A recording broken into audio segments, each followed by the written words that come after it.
คนก็ไม่ทำดีเขาไม่ทำดีเอ็นนะจากนั้นเกลน้ำหนึ่งโหในเบื้องจุดเก่งจำเลยแล้วก็ของเราจะแล้วทึบยอมผมสิ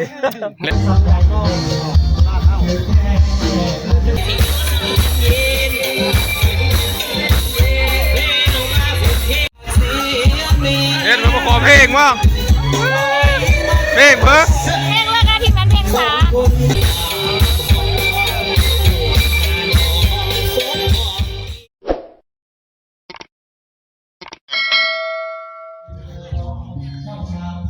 ครับทักทายสบายดีแล้วก็สวัสดีพี่น้องปองไปเมื่อสักคนพบกันคือเก่าคือเดิมพี่น้องกับบักคำศูนย์นะวันนี้ก็อยู่บ้านพี่น้องลงมาแต่ป่าแล้วก็อยู่บ้านนะมื้อนี้ก็มาซอยเวกซอยงานคือเก่าเนาะมื้อนี้ทั้งเป็นเจ้าภาพพร้อมแล้วก็ทั้งเป็นผู้ซอยพร้อมพี่น้องเอ้ยมื้อนี้มาซอยเวกกันเพิ่นแม่ลามนะเพิ่นแม่ลามเพิ่นพ่อลามเพิ่นเกษียณแล้วเนาะอย่างแต่แม่ลามลูกสาววันพ่อลามเพิ่นเอาผัวพี่น้องเอ้ยเอาผัวแล้วก็ได้เทที่เทคล้องนะแต่งดอกงานแต่งดองเนาะมื้อนี้ก็มาซอยเวกซอยงานมีล้มหมูแน่แล้วก็ล้มโง่แน่เนาะเพื่อสิเอาอาหารการกินขึ้นโต๊ะขึ้นตั้งมื้อแรกนะงั้นมื้อแรกจัดใหญ่จัดเต็มมื้อแรกนะฝากติดตามรับชมไปน้องกันพี่น้องเลยจัดการอยู่กลางหน้าพี่ละ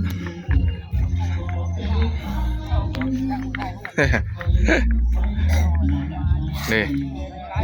โอ้หมูตัวบางใหญ่น่าจะเป็นหมูพันธุ์นะนี่แม่นหมูลาดตัวใหญ่จำเนี่ยหมูพันธุ์มาแต่พุ่นแหละมาแต่บ้านวังไห้แถวบ้านนาทมนี่นะกายบ้านนาทมไปฮอดบ้านวังไห้มันมีคอกหมูพันธุ์มีฟาร์มหมูพันธุ์อยู่หันเนาะก็เลยเอาหมูพันธุ์มาให้ยูเฮ็ดกินแมลงตอนนี้ทีมงานแก้วเคยเขากำลังเฮ็ดอยู่โคกินอยู่มาฮอดพอดีเขาจี้แล้วทุกคนเดี๋ยวสิผมมีเราซอยจุซอยอย่างเนาะเพราะว่าหมูพันธุ์มันลายบ่คือหมูลาดบ้านเฮานี่มันบ่ลายซีนมันก็มีแต่หมูพันธุ์ซีนนะหมูนี่นะกันปิ้งกันกินกันปิ้งสุกๆคัก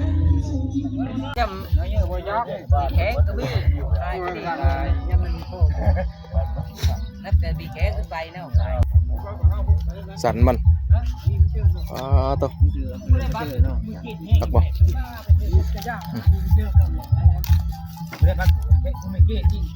เฮาบ่มีดนะเอามีดตัวนี้เป็นเลยกูบาดที่กูบาดที่กูพี่สันใหญ่พี่มีแต่วัดเงี้ยน้องในวัดอย่างนั้นมีเยอะนะผู้มีที่ยานเหลี่ยมยานบ่สวัสดิ์มือจะเอาเรื่อง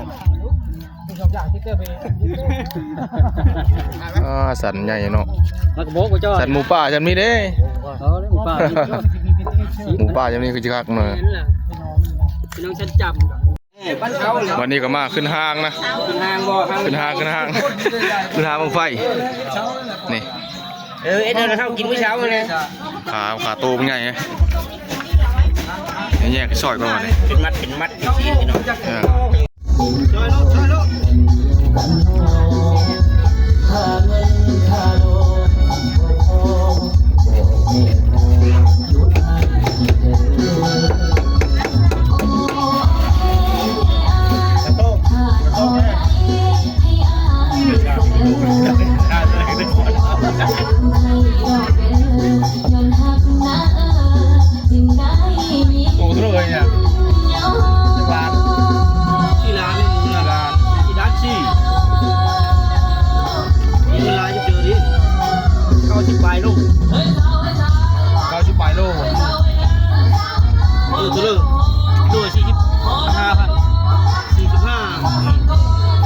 เห็นบอกเขาขายนะกำไรเขาเท่าไหร่แต่ว่าโลนึงเงินเสียเจ้าลิ้นหมุนเลยไม่จะเป็นไรต้องรถไฟโน่เขาขายได้ใช่ป่ะโอ้เยอะครับลองดูคนขาย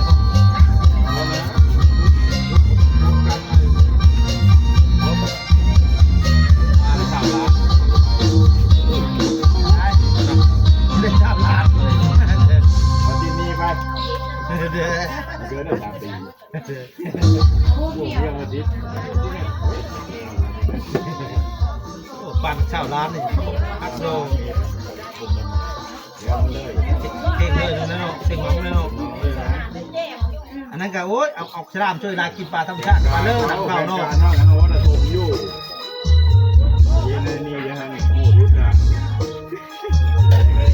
ทุบไม่ธรรมดาอะไรนักกระทุบน้อยๆเองคิดไปล้านเลยทางนึงนะทางนึงเฮงมาแต่ก็อย่าพักจุกละพักแขนพักยากเลยเนาะเดี๋ยวนี้สบายเดี๋ยวแต่เราเป็นพักเพิ่มไม่ใช่พักเฮ้ยแทนเป็นเจ้าภาพเป็นนางตั้งอีกผู้ใหญ่เยอะแกผู้ใดเยี่ยมปิ้งชีสแต่เด็กนะพ่อเยอะแจ๋วนะพี่ชอบนะครับไม่เลย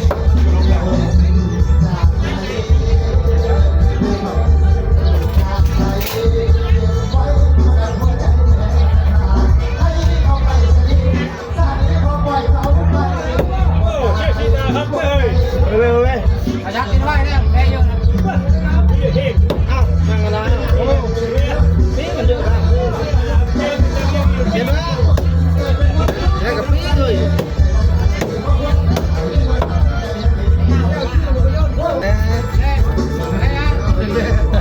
เฮ้ย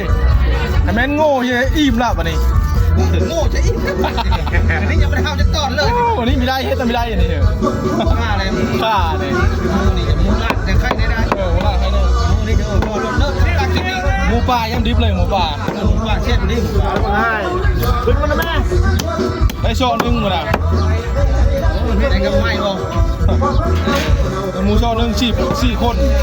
ซ้ายนี่ยังมือไหนเนาะซ้ายนี่มือโดนเตะก็ไอ้แถวชื่อโลกเขาค่ะ3 ช่องบ่ายนึกหมู่บ้านเนาะโอ้ยสบาย ชิ้นปลาบัด ลงแล้วบอก โอ้อะไรคือที่4 โมงไปถึงว่าเข้าทำ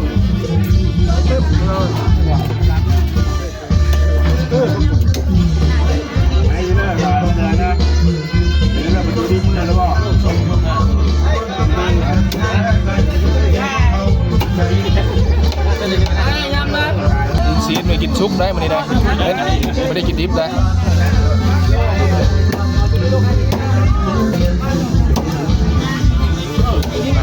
ปั่นข้าวก่อนดีกว่า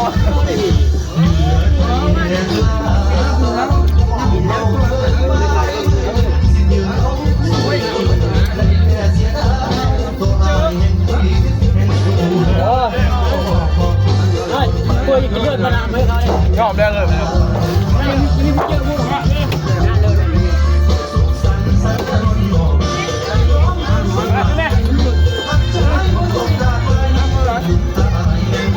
ไม่แต่ไต่ตุน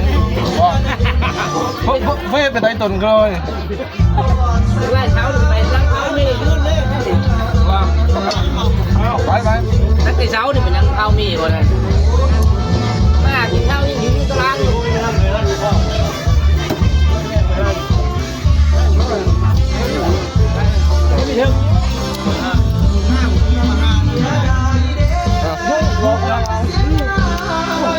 ช่วยไปนำปั่นข้าวไปนำนะช่วยเข้าครับยังไม่กินข้าวแต่เช้าเลย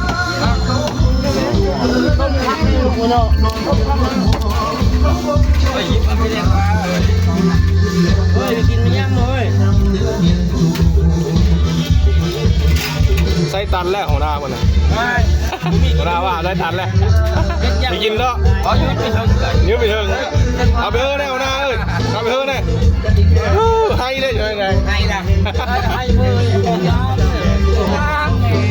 กินไม่ได้กินน้ำมูกได้หรอให้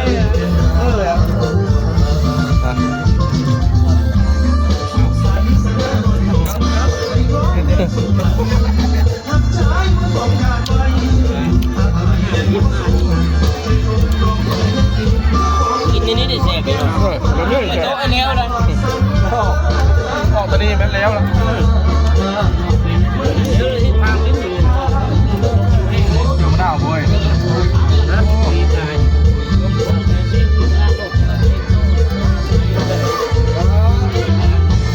ครับ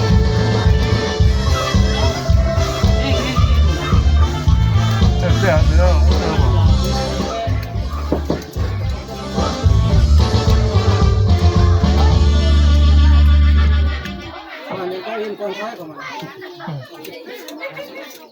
โอ้ครับ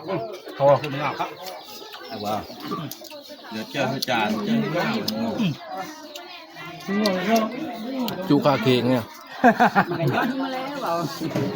ทำตกบ้านเล่นเชิงห้องเลยฮะมุ่งไงโย่ขับบ้าน อ๋อผมเวรองพวกนี้นะรองบีหมูโอ้ย หมูบีได้ กินโหดเท่านาชักนี่ขมมาตัวหันต่อยอมเลยอันนี้เป็นเลอร์ เป็นสปันโง่โง่ตีน้ำขนาด ก็ยอม กล้ากินน้ำอาตลาแล้ว นี่ เด็กซื้อละซื้อเบโร่บอกกินเนาะตัวนี้ได้น้ำแล้ว ฮะ ได้น้ำแล้ว แล้ว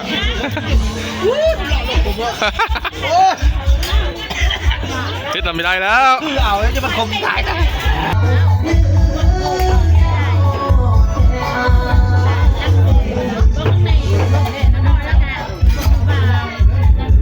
หลังจากซอยแล้วนะ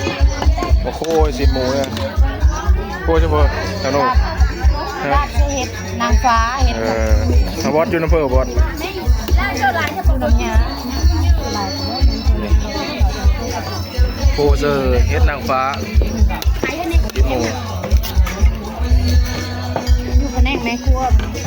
เป็นแม่ครัวนะยิ่งเขาก็เฮ็ดอยู่เฮ็ดกินนะจุ่มเฮาซอยแล้วก็ปลายเขาเฮ็ดมาเนี่ยนี่กระดูกมันนะครัวเนี่ย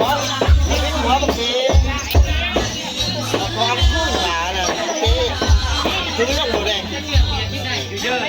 โคกคุณไปเยอะโคกแล้วพานี่จะซื้อปันได้เฮ็ดมาเจ๊ดูกระดาษมันลูกเลยเบิ่งมาไหลๆเบิ่งโมเมนต์เจ้า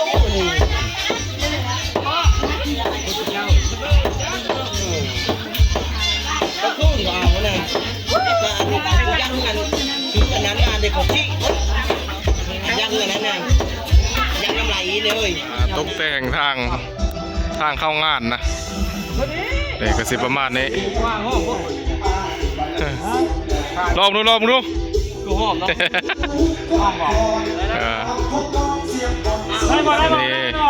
ด้โอเคนะทดสอบเครื่องเสียงโอ้ระบุงมาแล้ว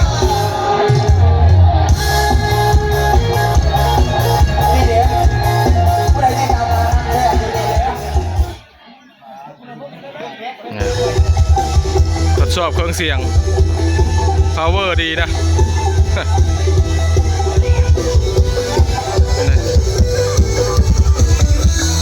นี่จะเอาเบียร์มาว่างอยู่นี่ก่อนพร้อมเพื่อเบียร์นี่นะ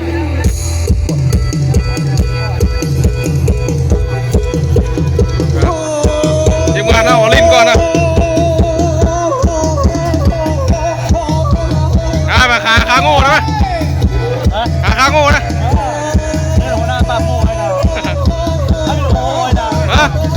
คุยแล้ว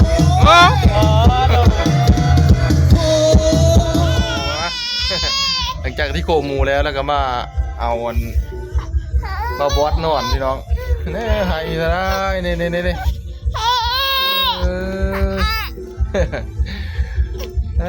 มาเอานอนก่อนเนี่ย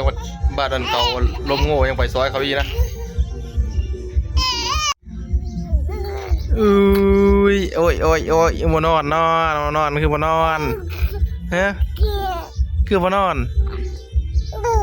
ฮะคือมานอนเอานอนกันพี่น้อง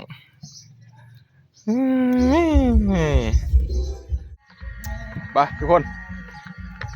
หลังจากเอาลูกนอนแล้วก็ไปออกไปเบิ่งเขานั่งก่อนนะจัดการโง่ก่อนล้มโง่ก่อนไปทงหน้าพุ่นละ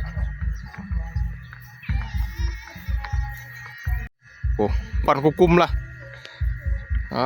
เผาเลยเขาน่าจะเผาแล้วล่ะตามเบิ่งนะ หรือว่าหักกระเสิร์ตแล้วบ่เขาจะอ้วนคนเพิ่งไปเชื่ออยู่โอ้โหจุ่มละถ้าจะมีผู้กินเลือดแปลงไงเลือดแปลงเนี้ยน่าจะ2-3ผู้เลยงูใหญ่เติบ เลยก็เฮ้อ นี่ เจ๊ชอบเจ๊กูกะโอนมาเลยเฮ้อ กูได้เงิน50อยู่กู โยพวกนี้เนี่ยเต็มปัญญาอยู่เต็มจริงเลย ครับบ่ ท่านหลาย โอ้ย ก็ยังไง โอ้หมอนี่ก็ปุ่น ตัดชันนะ ตาดิจักจัก ไอ้ทุกชิบบ้านแล้วเงี้ยมาเลย วันนี้มันที่น้อยอยู่นี่กะเงี้ยนะ น้ำมวยหน้าบ่นะ ทุกชิบบ้านนะชิวไปยกบัตรดีนี่ อย่านะอย่านะ ประมาณที่3 เดือน เล็กน้อยกิน มันจ้อยแล้วนะไม่ใช่ นมกินเหล้าโอ้3นะครับ2-3ผู้ใด มาไอ้เที่ยงนี่เขากินนี่ ไม่ได้กินเหล้าแน่ประมาณที่3 เดือนอย่าไปได้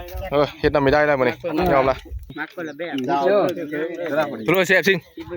ตัวนี้เลย10 บาทครับ10 เพื่อปรุงอ่ะเพื่อปรุง ออกแรง เฮ็ดบ่ตัวนั้นเผ็ดกว่าบ่ โอ้ยไปไว้มาหาตัวนั้น ซอยชีสซะก่อนยังกินยังบ่รอดได้นี่จัง เตือนเงี้ยแม่นเครื่องหอมก็เอาเป็นต้นเราเจอ เฮ็ดนำไม่ได้แล้วกันนี่ มียาชูบอยู่น่ะขอเอาผู้กูคือชุบยาเนี่ยเพลงจะมีเพลงกูได้ยาชูบได้จัง หายเดียวแล้ว เพลงเดียวก็ได้ มันท้องเลย แกก่อนบ่ เป็นห้องท้องของ เรา เรา เป็นเสียงว่าไปเรามาแถวโรงช้าแคบ พวกนี้จะเห็นแสงทางมันชักดีที่ร้านนายอเก็บถือกระหล่ำไอ้ใหญ่เยอะท้องเนี่ยอย่าชูบนะทาง ธรรมดาอย่าชูบ ครับมาเชิงเลยนะ ยาเฮาขายเป็นต้นชื่อ คักไปผู้คักนะ ชื่อหมูชูบมันก็รูปแล้ว เชื่อมันเชื่อ หมูชุกช้อยเนาะ สีนำนะคักเลยพอดีเลยกันเชื่อสีนำนะ เอารถนั่นชื่อต้นขายต้นชื่อรถ ซอยตับเชื่อพอดีคักนะ อย่าชู อันนี้มันอย่าเพชรโพด ลูกค้าไปหน้าพร้อม เชื่อขนานำโน้ครับ เอาเยอะจินะเอาเยอะตัวชี้เนาะ อันนี้บ่รอดยืนกับผู้ยังเผาอยู่ไปไว้ ชักยาแล้ว ในท่าเผาทางงูเผาก่อนนะ ใช่ตัวผู้ เอามีเอง เผาอยู่ เองก่อนพรุ่งนี้เย็น ไปเลยว่านี่นะ ไปหาข้างหูเลย หรือมันวันนี้นะครับไปเว้านะ ว่าชีกุดสมบูรณ์ ดื่มกำลังดื่มพลัง เติมพลัง แกมันขึ้น กำลัง ก็กินแล้วอย่า อะไร ไป ปีก กินกำลังมีรับแล้วนะ พลัง ปุ๊กเรามี พลังเขางูบ่ พลัง โอ้ยชักก็น่าชัก เย็ดน้ำย้อย ทุกนี่ ทอดนะครับนะ เฮ็ด ก็ไม่ผู้ชายผู้นั้นเกลน้ำหนึ่งหูในเบื้องเก่งจำเลยแล้วก็ของเราเราจะได้ดับยอมผมเลย แล้วนอมทงเลย มันกล้าเลยพี่ เพราะเลยครับ ฮอดนะโด เต็มขึ้น เฮ้ยฮอนอยู่นี่นะ ต้องร้อนเลยยาเป็นยา บุญไม่ได้ยิงชัก มันเย็นเป็นยาเลย ไอ้ละหายครับคุยละ โย ยาเป็นลูกยิงเขาหาที่ก็ ได้เงินกันกูได้กาแฟจากช่องอีกเลย ได้นะ เธอละโอ้เธอละได้เงินกับกาแฟชมเธอปูแค่นั้นเลยนี่ชามเธอละปู เอาชิปโชบนี่ จริงเจ้านี่ โจกอีกทันล้างหรือเปล่าโจกทันล้างนี่ครับ โจกล้างเว้อมึงล้างมันน้ำนู่ล่ะ มึงหายไม่ได้เช้านี่ไม่มา กินฮอดจะได้โจกนี่ หาอยู่กองอยู่ อยากคนบ้าน นี่ ถือมาถือ เลือกหัน เขา ไม่นอนรถมาแรงนี่ไม่ได้นอน เมาขนาดโลดเมาเห่ามันล่ะเมาเห่ามันล่ะ สุดนั้นสุดนี้โลนี่ เกะกะลองนี่ล่ะ เกกาล่ะ โอ้ยเร็วกันเลยนะ ไม่เอาละ นอนมาแรง จะรับจะแจง แนว ไม่ได้ปุ๊กก็ย้ำเขาปุ๊กเขาอีก คือเส้นได้เอาเลยกินเนาะ เขาปุ๊กโลด อ้าวหอยละ สองรอบละ ก็ชู โอ้โหเลยจ้ะเฮียมาละโอ้เอาลุงกำลัง เยอะจะเด้อยาละ ว้าเห็นกินละเฮามันก็ไปหมอกินละจอกผัด กีฬาเห็นเฮาละถ้าเว้ผู้น่ะผู้เห็นเฮาละทำกาบุ กูละคำก็เอา จับไป ใช่ไหม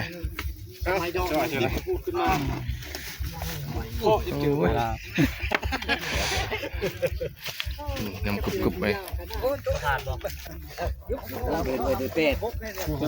กระบุกเดินชามแล้วไหนเดินชาม ปวดหยาบบ่หยาบก็บ่ได้ กระบุกเดินชามแล้วนี่ ก็เด็กเขาผ้ามันเลยมากระบอกเนี่ย พุละตอนนะโอ้เดินชาม เชื่อให้มีได้แฮนผู้ช่วยนะ กูรู้เว้ยมาฉันนี่ ขนาดรถเป็นเจอไฟนี่กับโอ้ย ตะกี้ก็โปรทันเขาเลยตอนตัวนึงนี่อ่ะนี่กระบุกเดินชามยันเดินฮกนะ เดี๋ยวชี้เป็นได้เลยเนี่ยไม่ได้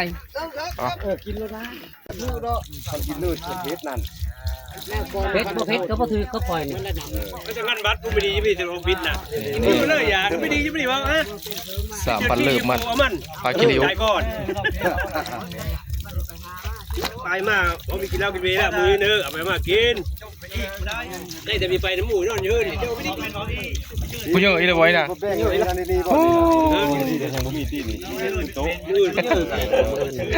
กำเครื่องโดคำเดียวก็เอา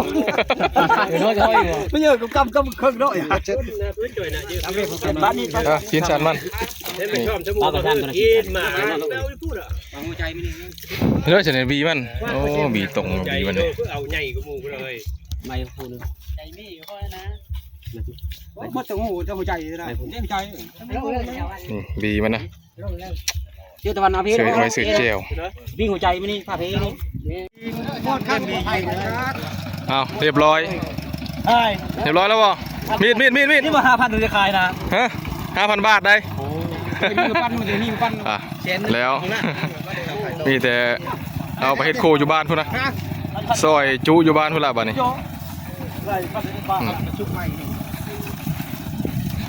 หลายคนเฮ็ดแล้วไว้อยู่ดอก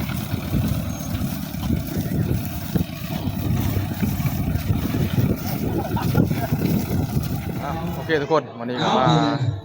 เป็นเจ้าภาพได้วันนี้นะทับรายการเบียร์ได้วันนี้นะเริ่มรายการเบียร์ให้เขาวันนี้นะเดี๋ยวพาแขกมาก่อนแขกมาหลายคนพุ่นละบรรยากาศงานกันเด็ดลอกแขกมาเนาะลอกแขกมารับประทานอาหารค่ำแล้วก็มีระวงสามัคคีจักหอบ2 หอบเนาะนี่ อินทนา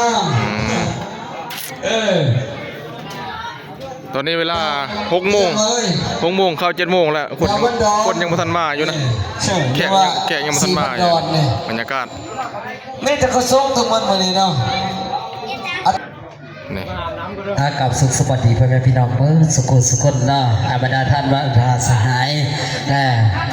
แขกที่เดินทางมาห่วงงานสั่งของกรมไม่ก่อนเดินผู้ขากับของ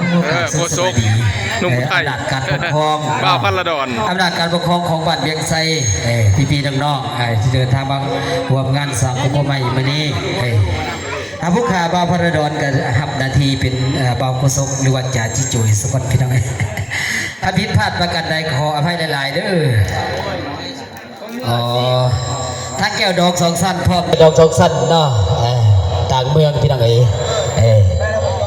ความหักมาเล่นคุณคือกระสุ่มมุมหัวเพิ่นว่าเนาะความหักมาพ่อคือกระทองอมไว้เฮ็ดจะได้ก็มักผู้สาวบ้านเวียงไซนายดอกก็มีอยู่บ่นายดอกก็มานำอยู่บ่มาอยู่ดอกคนนั้นเนาะจะได้สกาวห้องทรงพวกก็ได้ดินเบียร์สกันพุนาพบหมู่พบคู่เพิ่นกับมือโศกมือมา เจ้าภาพรอรับแขกได้เนาะสบายดี จะบ่าวพี่พ่อ สบายดี เสียงจะได้ไม่ว่าเลยเทียบก่อนเทียบก่อน วันนี้เป็นเจ้าสาวนะ สบายดีสบายดีรอครับแขกยังไม่ทันมาอยู่ ลิ้นไปเรื่อยๆพี่น้องเด้อให้มาดูสีลงแข่งจะยกยักฟอนแล้ววงสับกีจับบ่อายพุ่นน่ะกินฟ้อนฟ้อนพอเมาพี่น้องเนาะเฮ็ดจะได้มันสิมวนสิซื่นงานบ้านเฮา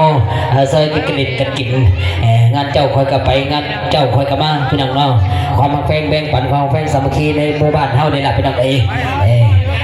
นักหนาซอยกันได้จังไก่ซอยกันเพิ่นกันแย่งพี่น้องเนาะ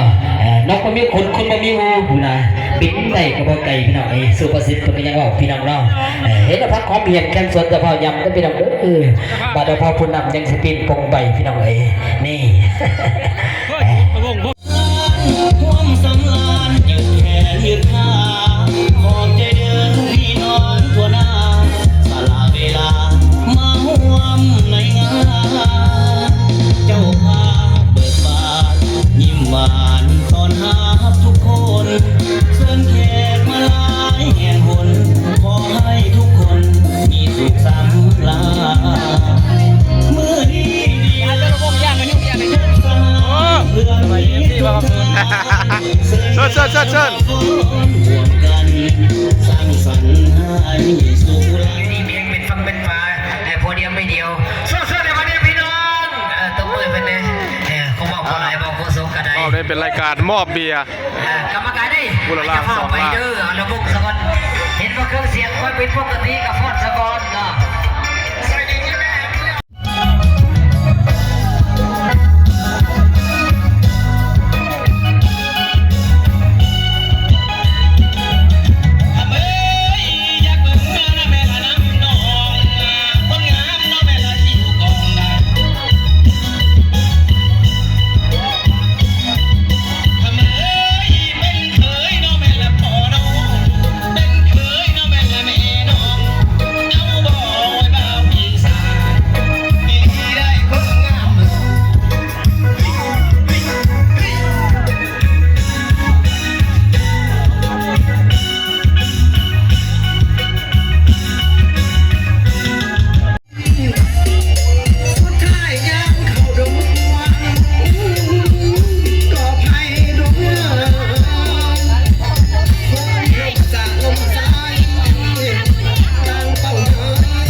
จบพงละจอยวับ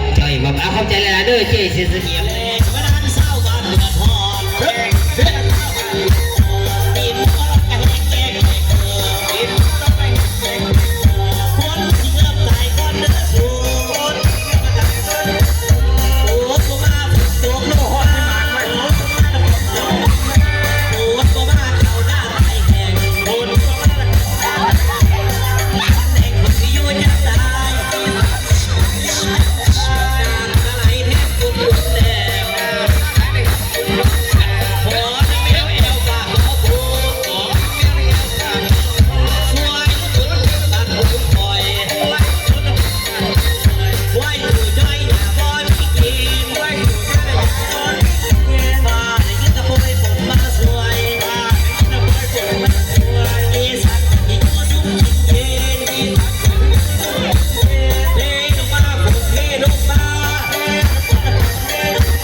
บ่าวทองใหม่เป็นกับโอ้บ่ธรรมดา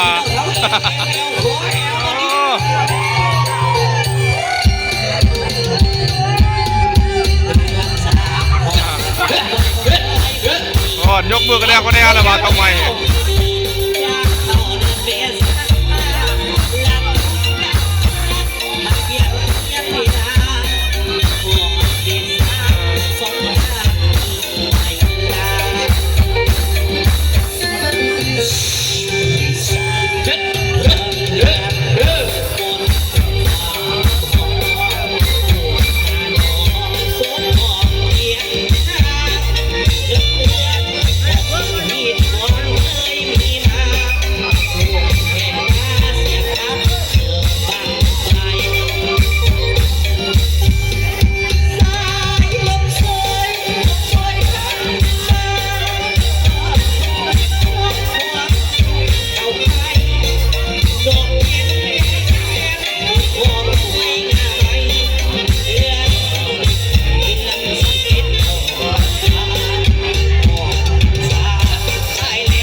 กันพี่น้องเด้อ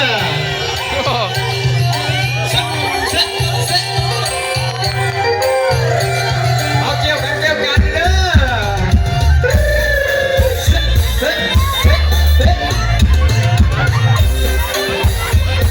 เอาสองสัตว์นะพี่น้องนะ